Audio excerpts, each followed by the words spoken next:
guys, welcome to our cutie channel. So ఏంటంటే నాకు cake తినాలనిపించింది. So అందుకనే నా పిన్ని కేక్ ఆర్డర్ చేసింది. త్వరగా ఫ్రీ కొత్త నెంబర్ కాబట్టి 6 రూపీస్కి వచ్చింది. అది కొనేసుకున్నాము. సో అదే బ్లాగ్ ఈరోజు.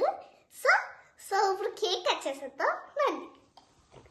సో గైస్ చూడండి కేక్ ఎలా ఉందో చూసారా, ఎంత బాగుందో. కేక్ కట్ చేస్తున్నాను.